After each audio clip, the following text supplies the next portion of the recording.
At Thanksgiving dinner, my husband's cousin laughed and asked if my Navy career was just posing for recruitment posters. My husband said nothing. Then his father looked straight at me and asked, "What's your call sign?" And just like that, the entire table went quiet. Not the comfortable kind of quiet either.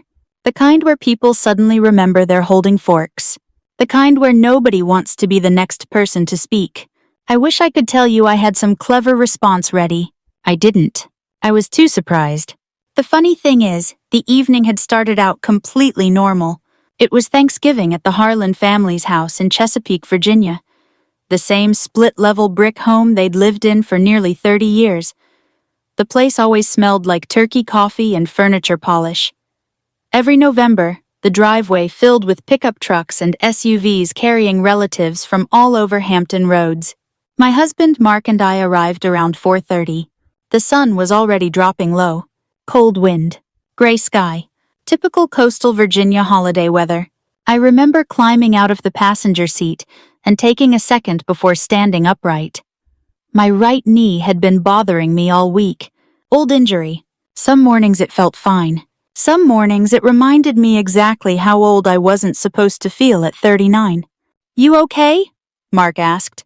I shut the car door. "Yeah." He looked at me. "You sure?" I said yeah. That should have been my first clue. When a simple question annoys you, something's already off.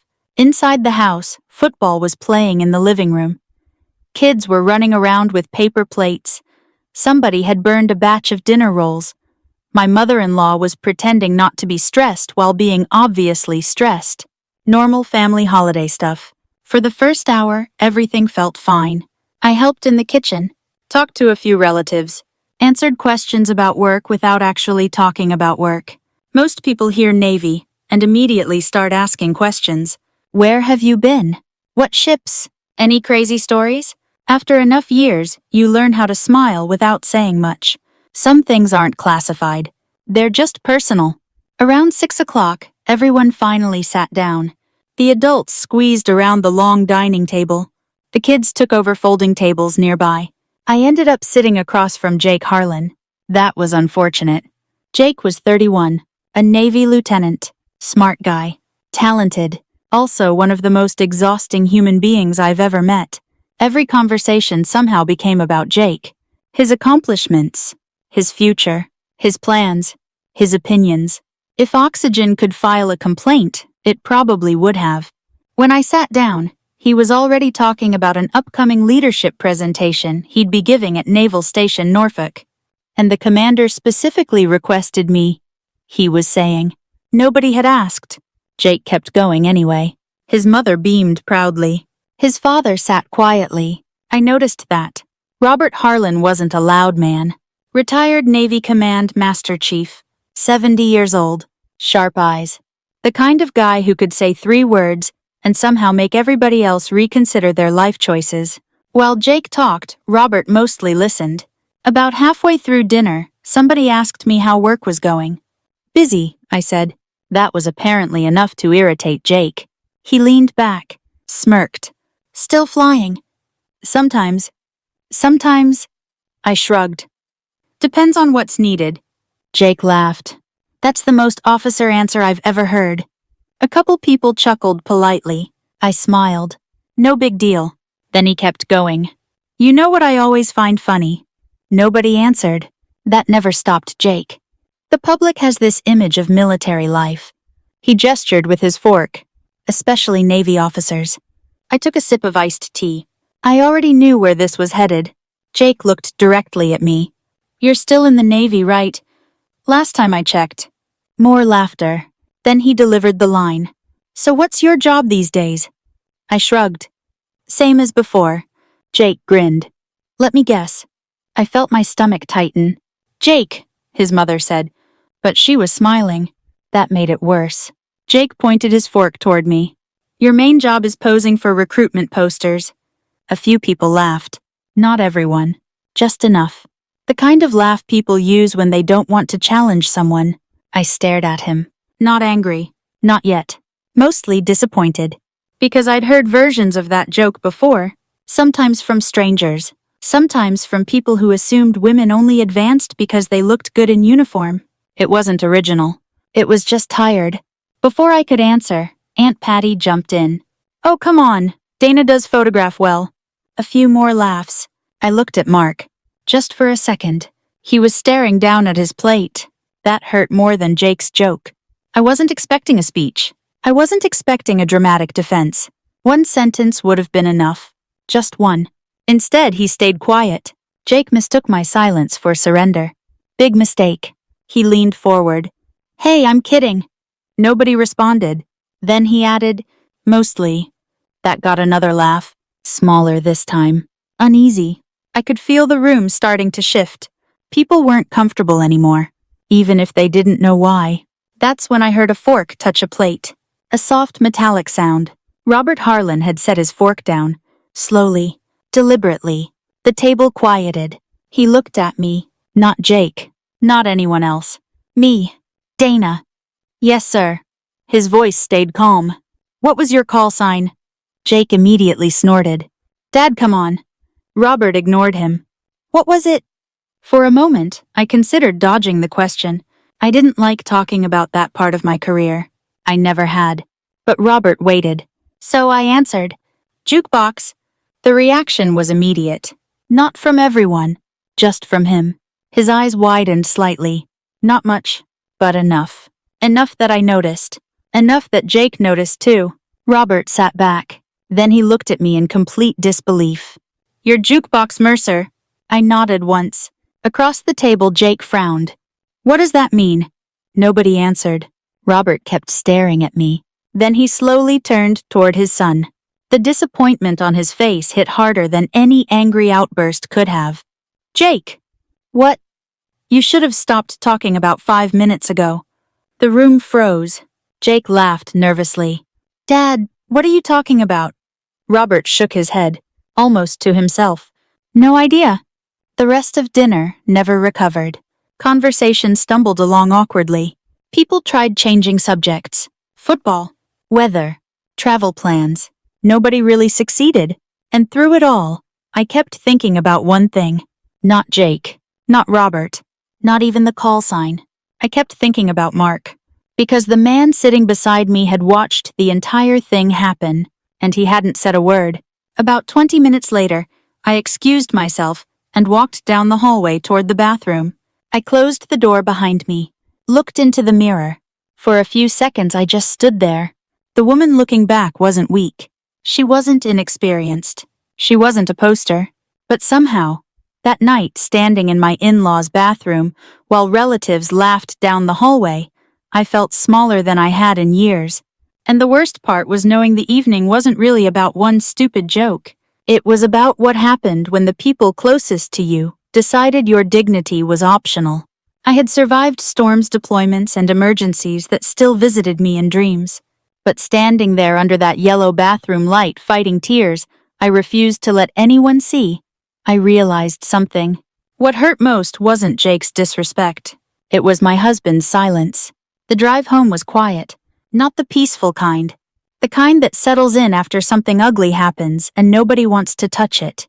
Outside Chesapeake was mostly dark, except for porch lights and Christmas decorations that had already started appearing the day after Thanksgiving. We passed neighborhoods full of inflatable snowmen and glowing reindeer. Inside the car, all I could hear was the hum of the tires and the occasional click of the turn signal. Mark drove. I stared out the passenger window. For 20 minutes, neither of us spoke. I kept replaying the dinner in my head. Jake's smirk. The laughter. The way Aunt Patty had smiled while making everything worse. Most of all, Mark staring at his plate. Finally, he sighed. "Jake's an idiot." I kept looking out the window. "Okay. That's all you've got." "What do you want me to say?" He gripped the steering wheel tighter. "I'm saying he's an idiot." I nodded. "Yeah." Another minute passed. Then he said something that immediately made me angry. He was joking. I turned toward him. "Seriously." Mark glanced at me. "I'm not defending him." "Sounds like it." "I'm saying that's how Jake is." I laughed. One sharp, humorless laugh. "That's your defense." "It's not a defense." Then what is it? Mark didn't answer.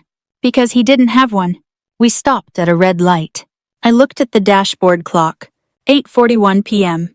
A normal Friday night for most people. For me, it felt like something had shifted.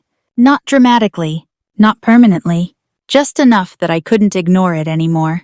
When the light turned green, Mark spoke again. I didn't want to make Thanksgiving worse. There it was, the sentence I'd been waiting for. I looked at him. For who? His jaw tightened. Dana. No. I shook my head. For who? He didn't answer. Because we both knew the answer.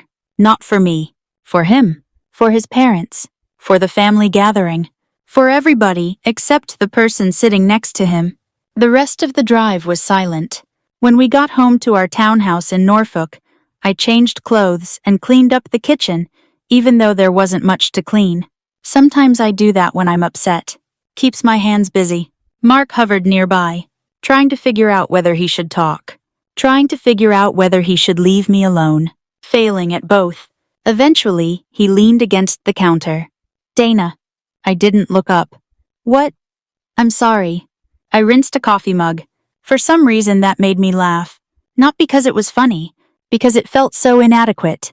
Sorry for what? Dana. No, seriously. I set the mug down. Sorry for what? Mark rubbed the back of his neck. I should have said something. Yeah. I know. Do you? That landed harder than I intended. He looked tired. Honestly, so did I. The difference was that I wasn't ready to let him off the hook. You could have said one sentence, I said quietly. I know. One. I know. You didn't need to fight anybody. He nodded. I know. I crossed my arms. Then why didn't you? For a moment, I thought he might actually answer. Instead, he looked away, and that told me everything. Mark hated conflict. Always had. It was one of the reasons people liked him. Students liked him. Neighbors liked him. Family liked him. The downside was that avoiding conflict sometimes meant avoiding responsibility. And tonight I was paying for it. Eventually, he said, My family gets weird about military stuff. I stared at him. Your family got weird about me being respected. He didn't have a response for that either. Around 10:30 we went to bed. At least we tried. Mark fell asleep relatively quickly. I didn't. I lay there staring at the ceiling fan, listening to it spin, watching shadows move across the room, thinking. That's dangerous after midnight, especially when you're already hurt. Your brain starts collecting evidence. Every insecurity you've ever had suddenly wants a turn at the microphone. Mine certainly did. At 1 in the morning, I got up and went downstairs. Made coffee I didn't need. Sat at the kitchen table. Outside the neighborhood was completely quiet. Inside, I found myself thinking about things I hadn't thought about in years. Not missions. Not deployments. The aftermath. The physical part. The stuff nobody puts in recruitment commercials. The surgeries. The rehab. The knee that never quite healed right. The lower back pain that appeared sometime around 36 and apparently decided to stay forever. The extra weight that showed up after my second deployment and refused to leave no matter how many miles I ran. I wasn't overweight, but I wasn't 25 anymore either. And if I'm being honest, there were days that bothered me more than I liked admitting. You spend enough years in aviation, and your body becomes part of the job. Then one day, you realize time has been working on your body while you've been busy working on everything else. I looked down at my coffee. Cold already. Somewhere upstairs, Mark shifted in bed. I thought about the joke again. Poster girl. What bothered me wasn't the insult itself. It was how familiar it felt. Not because people had said those exact words. Because every woman in uniform hears versions of it eventually. You got promoted because you're attractive. You got opportunities because you're female. You got noticed because somebody needed diversity. Never because you're qualified. Never because you earned it. The details change. The message stays the same. And the worst part, sometimes after enough years a tiny piece of you starts wondering if other people believe it too. Even people who love you. I hated that thought. But it was there. Around 2:30 in the morning, I wandered into the bathroom. The scale sat in the corner. I stared at it. then stepped on. Immediately regretted it. Smart move, Dana. I laughed quietly, talking to myself at 2:30 in the morning. That's usually a sign you're having a great night. I climbed back into bed sometime after 3. Sleep still wouldn't come. Instead, I found myself thinking about shore duty. The thought surprised me. For years I'd brushed off suggestions about stepping back, taking something easier, something quieter. But that night, the idea sounded tempting. No more flying. No more proving myself. No more rooms full of people who thought they knew me. Just peace. The fact that I even considered it scared me. Because Jake wasn't important enough to influence my future. Yet somehow he had gotten inside my head anyway. The next morning I woke up exhausted. Mark was already downstairs. I could smell bacon cooking. His version of an apology. When I came into the kitchen, he looked up. "Morning." I nodded. "Morning." He slid a plate toward me. I sat down. Neither of us spoke. Then my phone buzzed. Family group text. I glanced down. The message was from Ellen Harlan. "Hope everyone had a lovely Thanksgiving.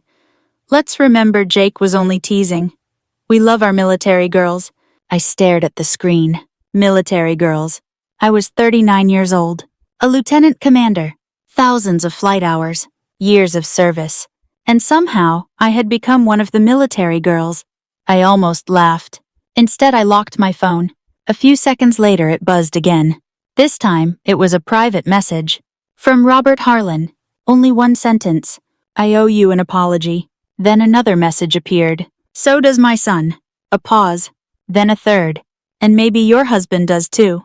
I read it twice. Something about that last sentence made me sit up straighter. Because for the first time since Thanksgiving dinner, somebody besides me had seen exactly what happened. And somehow that mattered.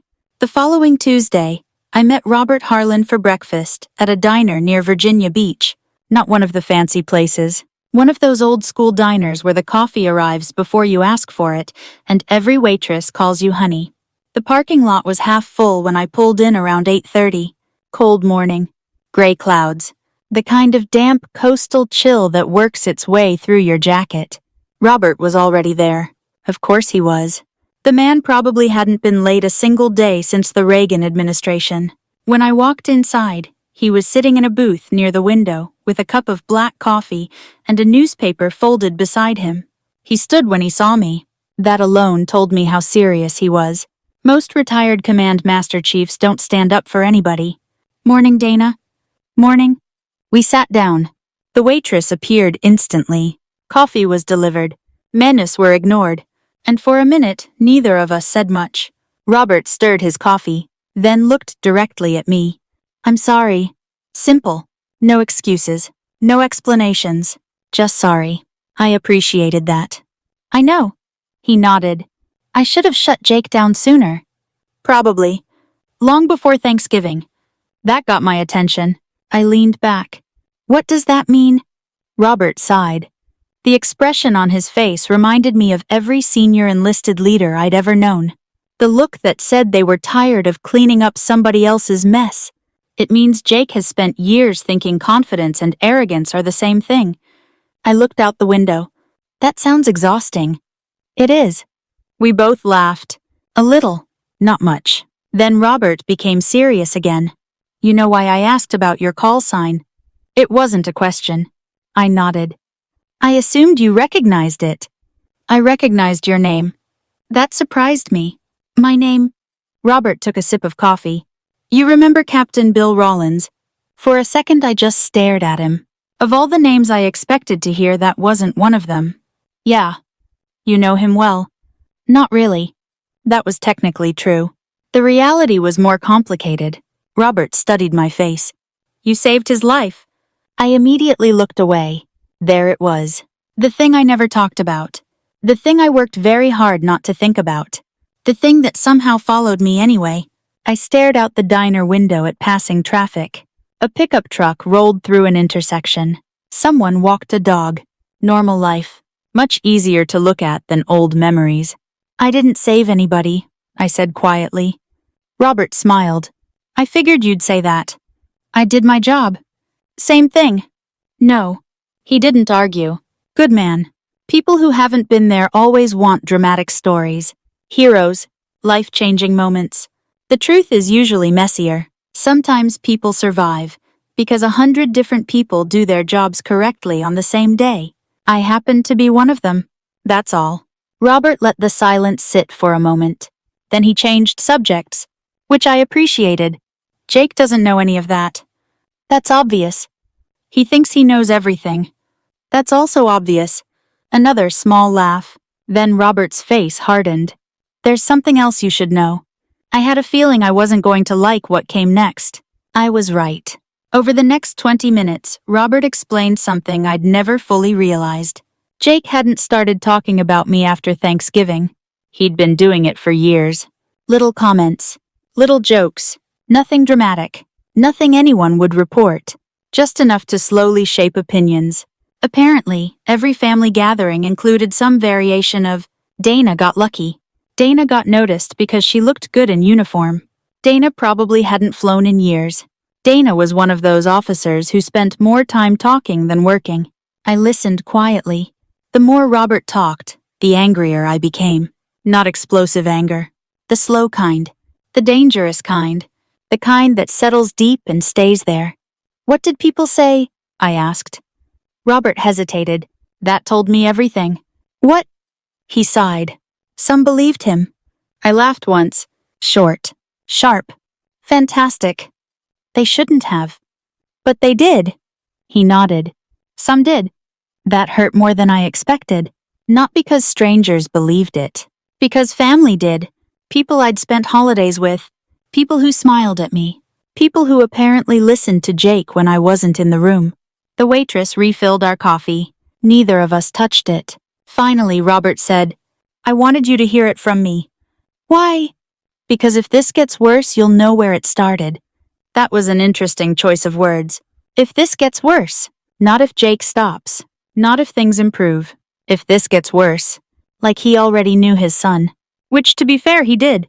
After breakfast, I drove back to Norfolk feeling heavier than when I'd arrived. Not emotionally shattered. Just tired. Tired of realizing how long this had been happening. Tired of discovering conversations I was never invited into. Tired of learning how many people preferred the easier story. The story where a woman succeeds because of appearance instead of competence. That afternoon, I met my friend Renee Ortiz for coffee near base. Renee and I had known each other for years. Lieutenant Commander. Smart. Blunt. One of the few people who could tell me uncomfortable truths without making me defensive. She took one look at my face and said, Who do I need to hit with a truck? I laughed. For real this time. That's why we're friends. Seriously. She pointed at me. You look terrible. Thank you. You're welcome. We sat outside despite the cold. Military people are weird like that. Give us coffee and sunlight, and we'll sit anywhere. I told her everything. The dinner. The jokes. The conversation with Robert. The years of gossip. When I finished, Renee shook her head. He's insecure. I know. No, I mean professionally insecure. I frowned. What do you mean? She pulled out her phone, scrolled through something, then slid it across the table. Because people who feel secure don't spend this much time talking about other people. I looked down. The screen showed a promotional flyer. Joint Readiness Leadership Luncheon. Naval Station Norfolk. 3 weeks away. Guest presenters. Community leaders. Senior officers. Retired personnel. And right there in the middle was a photo of Jake. Featured speaker. Leadership in a changing Navy. I stared at it. Then looked at her. You're kidding. Nope. I laughed again. This time it wasn't amusement. It was disbelief. Leadership. That's the title. Of course it is. Renee smirked. Then her expression changed. Something crossed her face. Something thoughtful. What? She hesitated. For the first time all afternoon. That immediately got my attention. What? Renee reached into her bag, pulled out her phone again, opened a photo, then handed it to me. The second I saw it, my stomach dropped. A presentation slide. Draft version. Not final, but definitely real. There was a blurred photograph in the center. Most people wouldn't recognize it. I did. Because it was me, standing in uniform at a family barbecue 2 years earlier. The caption underneath read, "Perception versus performance, when image gets ahead of experience." For a moment, I couldn't breathe. I read it again, then again. Maybe I was misunderstanding. Maybe there was context. Maybe number. There wasn't. Renee watched my face carefully. "I thought you should see it." "Where did this come from?" "Someone reviewing the presentation flagged it." I stared at the image. At my image. Used as a punchline. Used as an example. Used as evidence for an argument Jake wanted to make. A cold feeling settled in my chest. Not rage. Not yet. Something sharper. Something clearer. For the first time since Thanksgiving, I stopped feeling hurt. And started paying attention. Because this wasn't family gossip anymore. This wasn't a stupid joke at a dinner table. This had crossed into something else entirely. And suddenly, I understood exactly why Robert had warned me. If this gets worse. The problem was, it already had. I didn't sleep much that night. Again. Not because I was angry. At least not only because I was angry. I was trying to figure out what bothered me most. The photo. The caption.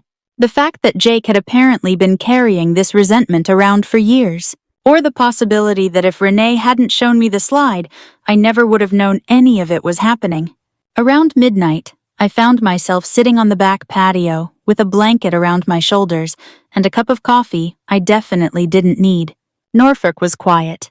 A few porch lights glowed across the neighborhood. Somebody's dog barked once in the distance. Cold air rolled in from the water. I stared into the darkness and tried to be honest with myself. Part of me wanted revenge. Not justice. Not accountability. Revenge. The ugly version. The emotional version. The version where you stop caring about consequences. I hated admitting that. But it was true. I was tired. Tired people don't always want wisdom. Sometimes they want somebody else to hurt too.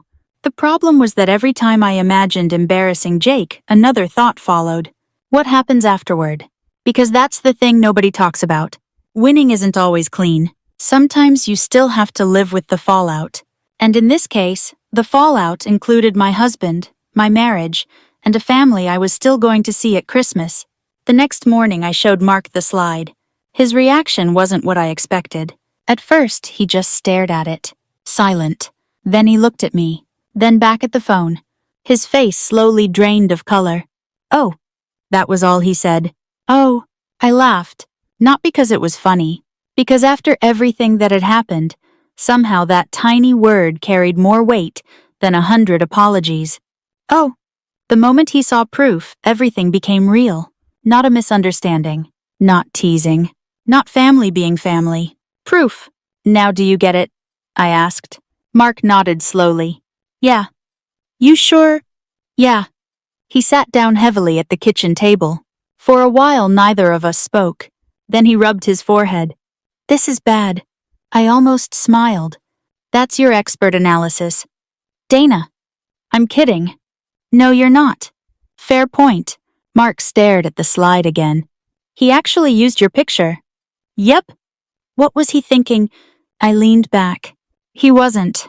For the first time since Thanksgiving, I saw genuine anger in my husband's face. Not defensive anger. Protective anger. And oddly enough, that made me sad. Because where had this been 3 weeks ago? Eventually, he looked up. "What are you going to do?" That was the question. Wasn't it? What was I going to do? I still didn't know. Later that afternoon, Renee called. "Did you show him?" "Yep." "How'd he take it?" Like a man realizing he's accidentally been standing in the wrong line for 3 weeks. Renee laughed. "That's about what I expected." Then her voice became serious. "Listen carefully. Whenever military people say, 'Listen carefully,' you should probably listen carefully." I talked to the event coordinator. My stomach tightened. "And the slide's already been flagged." I sat up straighter. "What does that mean?" "It means somebody reviewing the presentation thought it was inappropriate." "Good." "It also means Jake was asked to remove it." I blinked. "Was..." "Yes." A pause. Then, "He refused." For a moment I wasn't sure I'd heard correctly. He what? He argued. I stood up from the couch. You're kidding. Nope. About a photo he didn't have permission to use. Apparently he felt strongly about his point. I walked into the kitchen, then back out again, then into the kitchen again. Movement helps me think. Sometimes. Not always. What happened? The coordinator escalated it. To who? Several people. I stopped walking. Several people. In military language, that's usually where bad days begin. What kind of several people? Renee laughed. The kind you don't want reading your emails. That wasn't encouraging. After we hung up, I sat quietly for a long time. The situation had changed. Significantly. Until now, this had mostly been personal. A family issue. An arrogant cousin. A private insult. But Jake had been given an opportunity to correct the mistake. And according to Renee, he'd doubled down. That mattered. A lot. Because arrogance is one thing. Refusing correction is another. Around 6 that evening, my phone buzzed. Robert Harlan. I answered. Hello. Dana. His voice sounded tired. Hey. I heard. Of course he had. Small military community. News traveled fast. I figured. A long pause followed. Then Robert sighed. I had a conversation with my son. I wasn't sure whether to ask. Part of me didn't want details. Curiosity won. How'd that go? Robert laughed once. Not happily. Poorly. I can imagine. He's convinced everyone is overreacting. That sounded exactly like Jake. Robert continued. He thinks people are attacking him. I leaned against the kitchen counter. Funny how that works. What do you mean? People who throw punches are always shocked when someone notices. That got another laugh. This one slightly more genuine. Then Robert surprised me. Dana. Yeah. You planning to report him? I considered the question. Honestly, longer than he probably expected. I don't know. Good. That wasn't the response I expected. Good. You're still thinking. I frowned. What does that mean? It means anger hasn't made your decision yet. I looked out the kitchen window. The sky was turning orange, sunset reflecting off neighboring rooftops. For some reason, Robert's words stayed with me. Anger hasn't made your decision yet. That was exactly what I was trying to avoid. The easy path would have been filing a complaint. There were probably 3 different regulations Jake had wandered into. Maybe more. But every time I thought about formal punishment, something stopped me. Not sympathy. Not fear. Something else. I wanted him exposed. Not destroyed. There was a difference. A few days later, I met Renee near base for lunch. She arrived carrying a folder. Physical paper. Which immediately made me nervous. What is that? Information. I hate when you say that. You should. She slid into the booth across from me. Opened the folder. Inside were event schedules, speaker lists, review notes, and attendee information. I skimmed through it, then froze. One name jumped out immediately. Captain William Rollins. Guest attendee. I looked up, slowly. You're kidding. Nope. I stared at the page. Captain Bill Rollins. The same man Robert had mentioned. The same man connected to a night I'd spent years trying not to revisit. The same man Jake clearly knew nothing about. A strange feeling settled over me. Not satisfaction. Not yet. Something closer to inevitability.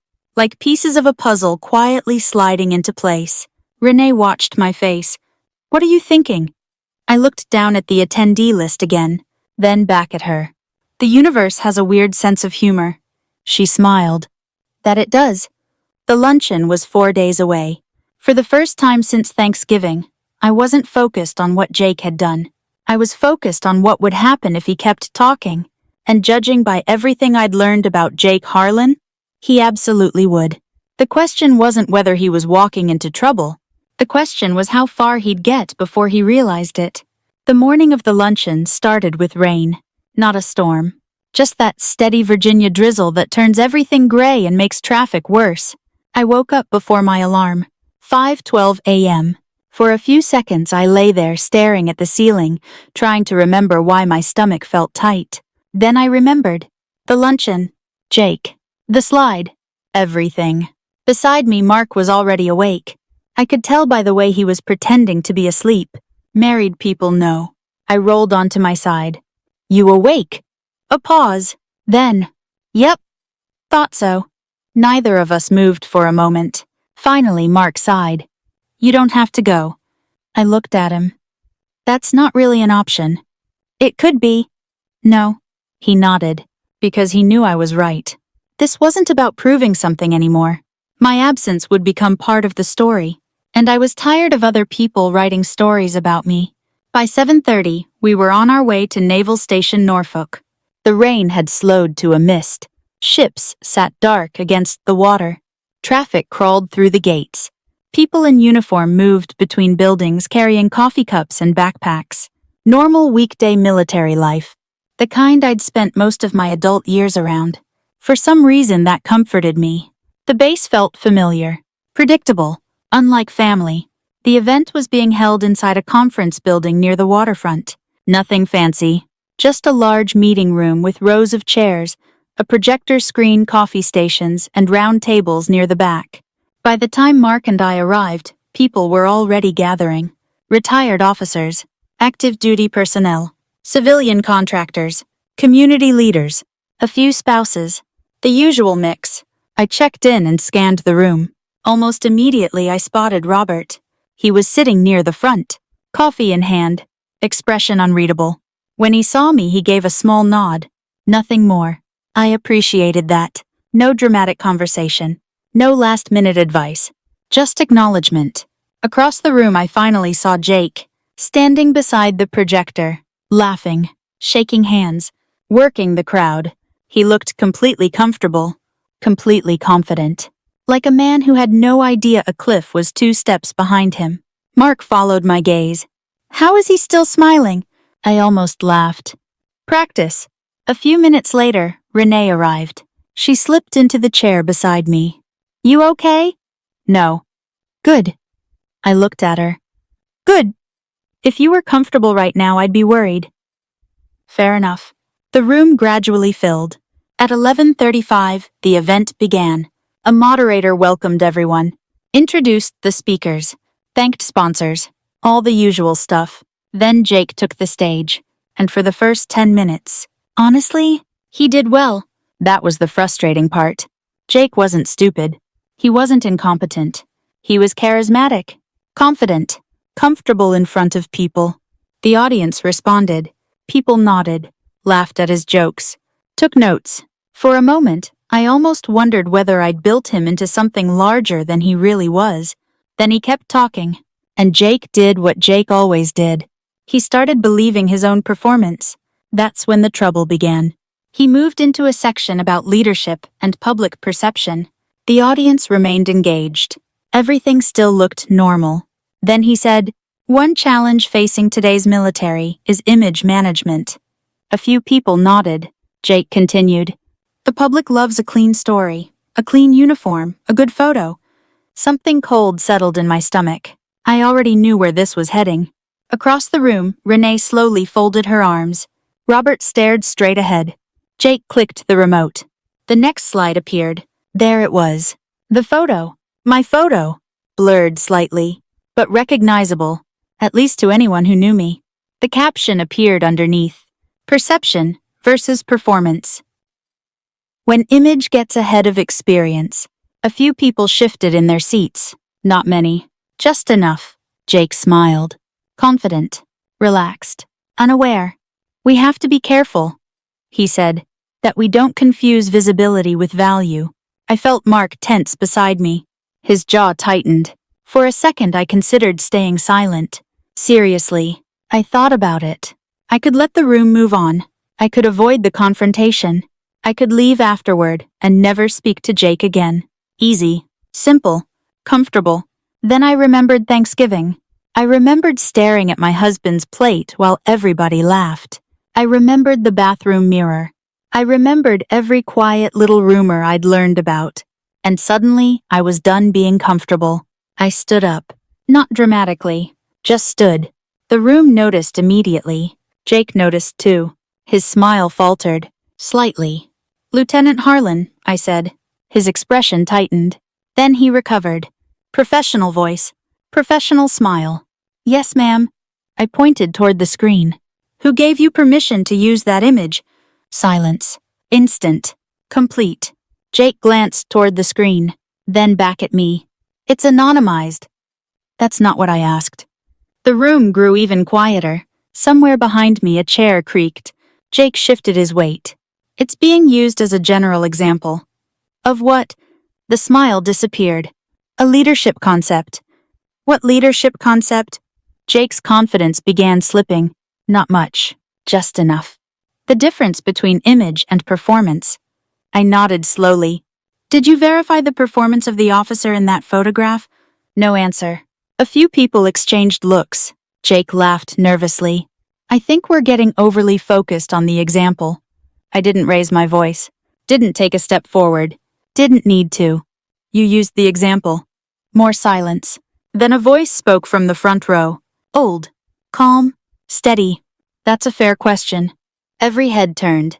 Captain Bill Rawlins slowly stood up. The cane beside his chair helped him rise. But once he was standing, the room paid attention.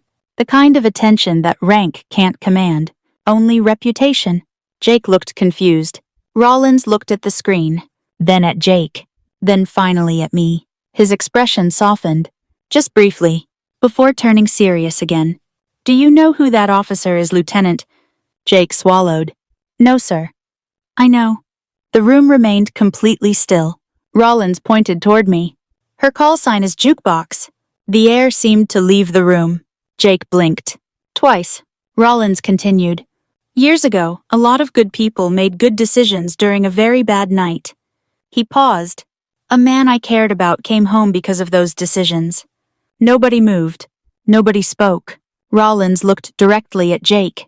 And one of those people was her. Jake's face lost color. Not dramatically. Just enough. Enough that everyone noticed. Finally, he managed. Sir, I didn't know. Rawlins nodded. Exactly. The words landed harder than any yelling could have. Because they were true. Jake didn't know. He never cared enough to know. He had judged first. Researched never. And now the bill had arrived. Jake tried one last time.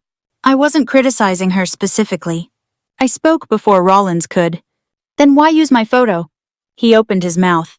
Nothing came out. The room watched. Waiting. Jake looked toward the audience. Toward the moderator. Toward anyone who might save him. Nobody did. Then Mark stood up. For the first time all morning. For the first time since Thanksgiving. Jake! His voice wasn't loud. But it carried. Take the slide down. Jake looked shocked. Mark. Take it down. I stared at my husband. Honestly, I wasn't expecting that. Not here. Not now. But there he was, finally choosing a side. Jake looked trapped. Because he was. Not by me. By his own decisions. Then Robert stood. Slowly. The room became completely silent. Son. Jake turned. Dad. No. Robert's voice remained calm, which somehow made it worse. I spent 30 years teaching sailors to respect the uniform. Nobody moved. Nobody even coughed. Robert looked at his son, then at the slide, then back again. Somewhere along the way you learned to respect attention more. The sentence hit like a hammer, because it came from the one person Jake wanted approval from most. And everyone knew it. Jake stared at the floor. The moderator quietly removed the slide. The projector changed. The image disappeared. Just like that. Gone. But the damage remained. A few minutes later, the session ended early.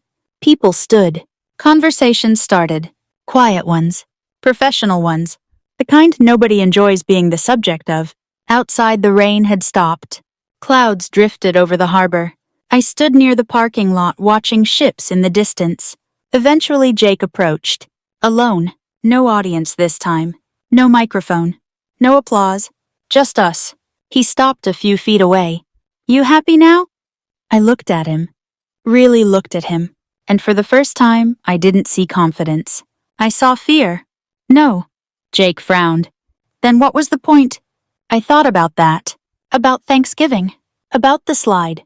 About everything. Then I answered.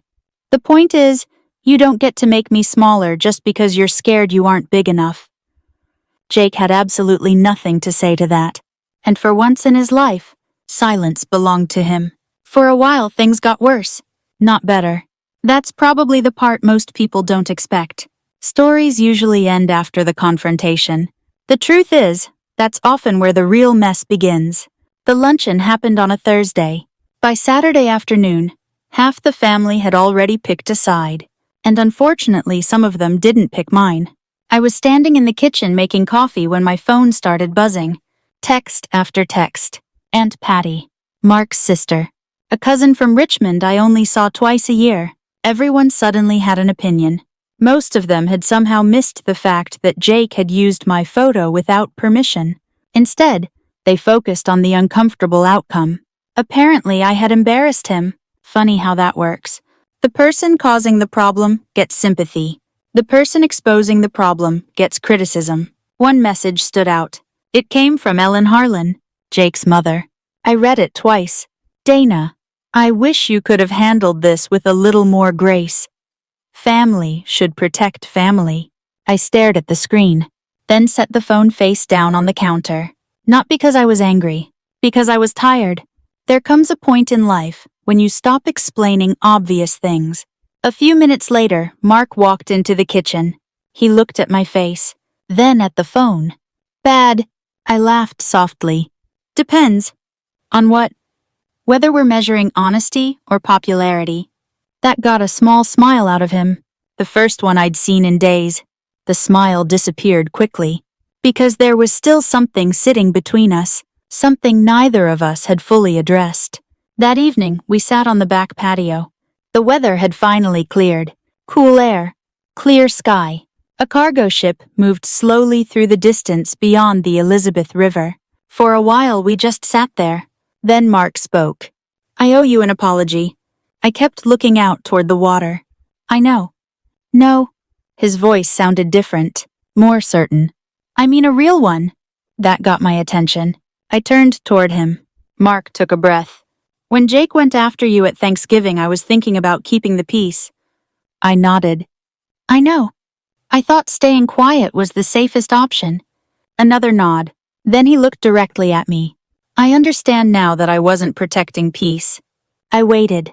He swallowed. I was protecting myself. For a moment, neither of us spoke. The honesty surprised me, because it was uncomfortable. And uncomfortable truths are usually the real ones. Finally, I said, yeah. Mark nodded. I know. The old version of him would have stopped there, moved on, tried to smooth things over. This time he didn't. I should have backed you up. You should have. I was wrong. Yes. A sad smile appeared. You're really making me earn this. I almost laughed. You've had 3 weeks to prepare. That finally got a real laugh from both of us. The first genuine one since Thanksgiving. Then Mark became serious again. I don't expect you to get over it overnight. Good. I just need you to know I understand. I looked at him for a long moment, then nodded. I believe you. Relief flashed across his face. Before he could say anything else, I added, but I need different, not sorry. The relief disappeared, replaced by understanding, which was exactly what I wanted. Because apologies matter. Changed behavior matters more. Over the next few months, things slowly settled. Not perfectly. Nothing ever does. Jake's presentation was reviewed. Questions were asked. His promotion package didn't move forward that year. Nobody publicly destroyed him. Nobody ended his career. But people started paying closer attention. And sometimes that's enough. The funny thing was, the professional consequences bothered him less than the personal ones. For the first time in his life, people stopped automatically believing him. That was new territory, especially with his father. Robert and I spoke occasionally after that. Mostly short conversations. Baseball, weather, Navy stories that somehow always turned into life lessons. One afternoon he called and said, "You know he's miserable." I laughed. I figured. He deserves some of it. That surprised me. Coming from Robert, that was practically a dramatic statement. Then he added, "But not forever." I understood exactly what he meant. Accountability isn't the same thing as permanent punishment. Good leaders know the difference. 3 months later, I got a phone call from Jake. I almost didn't answer. Almost. Curiosity won. Hello. Silence. Then, hey. I recognized his voice immediately. Different somehow. Less polished. Less certain. What do you need, Jake? A long pause followed. Then, I wanted to apologize. I sat down. Not because I was emotional. Because I honestly hadn't expected it. I've heard apologies before. I know. Another pause. Then, I was out of line. I waited. He kept going. I spent a long time convincing myself you were the problem. The words sounded difficult, like he wasn't used to saying them. I was jealous. That one surprised me. Jealous? Yeah. I didn't interrupt. For once, Jake seemed determined to finish his own thought. You never had to tell people how important you were. Silence. You never chased attention. Another pause. And people still respected you. I looked out the window. Late afternoon sunlight stretched across the backyard. Somewhere nearby, a lawnmower hummed. Normal life. Simple life. The kind that keeps moving whether we're ready or not. Finally, Jake said, I used you to make myself feel bigger. There it was. The truth. Not the polished version. Not the excuse. The truth. I sat quietly for several seconds. Then I said, That's the most honest thing you've ever said to me. A short laugh came through the phone. Not a happy laugh. Just an honest one. Probably. Another pause. Then, can we start over? I thought about it. Long enough that he probably became nervous. Then I answered. No. Silence. But we can start from here. The relief in his voice was immediate. And strangely enough, I felt relieved too. Not because everything was fixed. Because it wasn't. Not even close. But the pretending was finally over. The older I get, the more I realize that aging isn't just physical. Everybody talks about the body, the knees, the back, the extra pounds. Trust me, those things are real. My right knee still complains every time rain moves in from the coast. My uniform fits differently than it did 15 years ago. And there are mornings when I make a noise getting out of bed that would have embarrassed my younger self. But those aren't the hardest parts. The hardest part is realizing that some of your deepest wounds won't come from enemies. They'll come from people who know your name. People who sat at your dinner table. People you expected better from. What I learned from all of this wasn't how to win an argument. It was how to draw a boundary. There's a difference. Winning depends on somebody else. Boundaries depend on you. A few weeks after Jake called, I found myself standing near the waterfront in Norfolk just after sunrise. The harbor was quiet. The water moved slowly beneath the morning light. My knee hurt. My jacket felt a little tighter than I'd like. And for the first time in months, none of that bothered me. I stood there watching the ships and thinking about all the years behind me. The mistakes, the sacrifices, the people I loved, the people who disappointed me, the people who eventually surprised me. Life has a funny way of teaching the same lesson over and over until it finally sticks. Respect isn't something you demand. It's something you carry. And sometimes, the people who underestimate you reveal far more about themselves than they ever do about you.